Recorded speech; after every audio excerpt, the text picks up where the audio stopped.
ഇപ്പോൾ കായംകുളത്തെ LDF സ്ഥാനാർത്ഥി sitting MLA U പ്രതിഭ മാധ്യമങ്ങളോട് സംസാരിക്കുകയാണ്.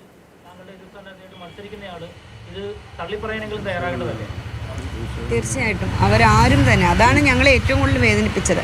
ഇദ്ദേഹം ഇത് പറയുന്ന സമയം അത് കേട്ടുകൊണ്ട് നിരവധിയായിട്ടുള്ള നേതാക്കന്മാരും സ്ത്രീകളടക്കമുള്ളവർ അവിടെ ഇരിപ്പുണ്ട്.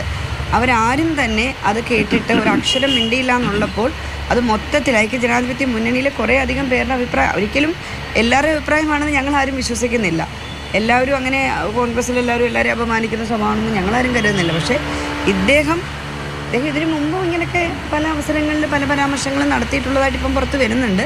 ഞാൻ അതിൻ്റെ മറ്റ് വിശദാംശങ്ങൾ, കാരണം ഞങ്ങൾ ആരെയും അപമാനിക്കാൻ വേണ്ടി നിൽക്കുന്നവരല്ല, അപമാനിച്ചിട്ടുമില്ല. ഈ തെരഞ്ഞെടുപ്പിൽ ഇവിടെ ഇടതുപക്ഷത്തിൻ്റെ എല്ലാ നേതാക്കന്മാരും ഞങ്ങളുടെ ആരെയും ഒരു പ്രസംഗത്തിലും ഞങ്ങൾ ആരെയും വ്യക്തിഹത്യയൊന്നും നടത്താം.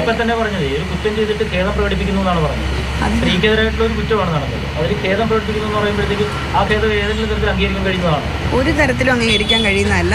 ഖേദം പ്രകടിപ്പിച്ചാൽ തീരുന്ന കാര്യമൊന്നുമല്ല ഇത്. കാരണം നാളെ ഒരു സ്ത്രീയുടെ നേരെയും, നാളെ ഏത് പ്രസ്ഥാനത്തിലൊരു സ്ത്രീ ഉയർന്നു വരുമ്പോഴും അല്ലെങ്കിൽ അവരെ ഉയർത്തി പൊതുസമൂഹത്തിലേക്ക് ആ പ്രസ്ഥാനം നിർത്തുമ്പോഴും ആർക്കെതിരെയും ഇത്തരത്തിലുള്ള വ്യക്തിപരമായ അധിക്ഷേപം അനുവദിക്കാൻ കഴിയുന്നതല്ല. ഇപ്പം നേരത്തെ സൂചിപ്പിച്ച പോലെ ഭരണഘടനാപരമായിട്ടുള്ള എല്ലാ അവകാശവും ഉള്ളവരാണ്.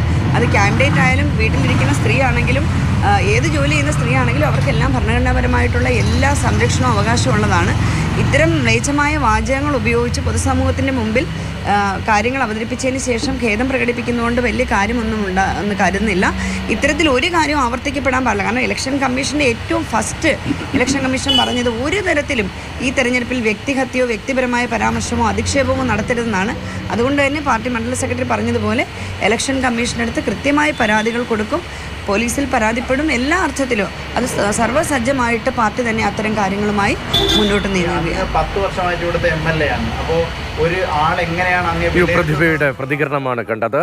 ഇപ്പോൾ ഖേദം അത് സ്വീകരിക്കാൻ കഴിയില്ല എന്നാണ് പ്രതിഭയുടെ നിലപാട്. അക്കാര്യത്തിൽ തെരഞ്ഞെടുപ്പ് കമ്മീഷൻ പരാതി, പോലീസിൽ പരാതിയുമായി മുന്നോട്ട് പോകുമെന്നാണ് LDF സ്ഥാനാർത്ഥി സിറ്റിംഗ് MLA യു പ്രതിഭ വ്യക്തമാക്കുന്നത്.